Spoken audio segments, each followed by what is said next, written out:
Am I the jerk for arresting my brother after he used my car without my permission? I have a brother who works in the tech industry and makes a good salary.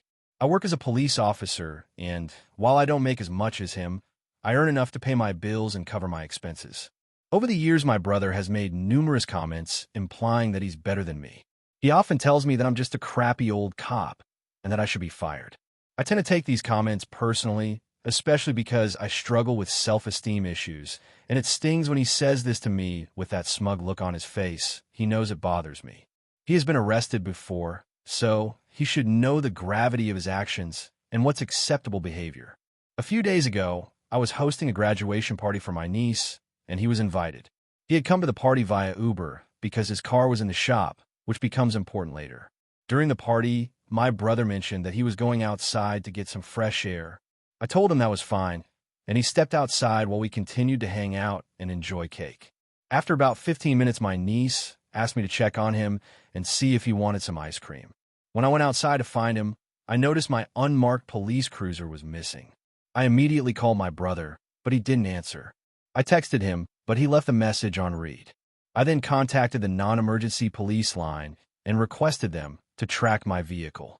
They assured me they'd send over the location. A few minutes later, I received a notification that the car was at a nearby gas station. I grabbed a pair of handcuffs, borrowed my mom's car, and drove to the gas station to find my brother.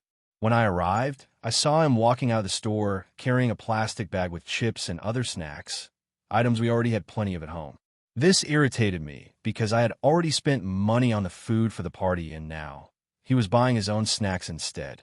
I approached him, instructed him to drop the bag, and put his hands behind his back. He looked at me and said, "Why? I didn't do anything wrong.